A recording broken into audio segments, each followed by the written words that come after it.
చేయడంలో ప్రభుత్వానికి చిత్తశుద్ధి ఉన్నా అది బీసీలకు ఇవ్వాలనుకునేటువంటి అంశంలో రాష్ట్ర ప్రభుత్వం నిశ్చితంగా ఆలోచించాలి. ఇది బీసీ బిడ్డలకు దక్కుతలేదు.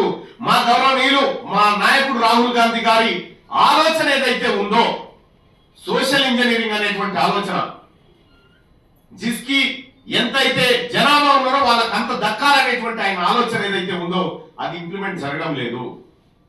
అది సరి చేయాలని గౌరవ ముఖ్యమంత్రి గారికి చెప్పడం జరిగింది.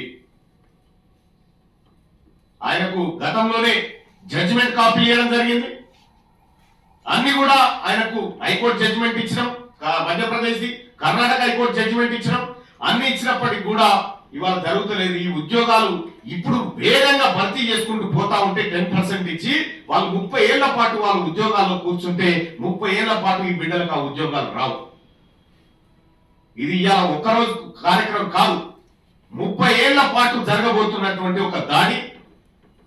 నేనేమంటా ఉన్నా, ఇది ఖుద్దు మా జీవన్ రెడ్డి గారు చెప్పారు, మేము ఉన్నదే 5%, మాకు 10% రిజర్వేషన్ ఎక్కిస్తారా అని చెప్పి జగిత్యాల మాజీ ఎమ్మెల్యే గారు మాజీ మంత్రి గారు జీవన్ రెడ్డి గారు చెప్పిన మాట ఇది. మేము ఉన్నదే 5%, మాకు 10% రిజర్వేషన్ ఇవ్వడం అంటే ఇది దుర్మార్గం, ఇది బీసీలో కడుపు కొట్టడం అనేది మాట ఆయన చెప్పిండు.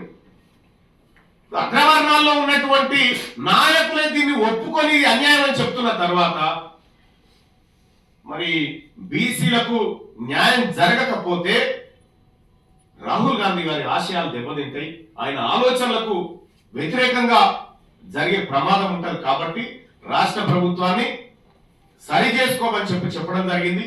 బీసీలకు జరుగుతున్నటువంటి అన్యాయాన్ని సరిదిద్దామని చెప్పడం జరిగింది. ఇది ముఖ్యమంత్రి గారితో నేను జరిగినటువంటి భేటీలో అదొక అంశం. రెండో అంశం, ఆర్టీసీలో చిన్న చిన్న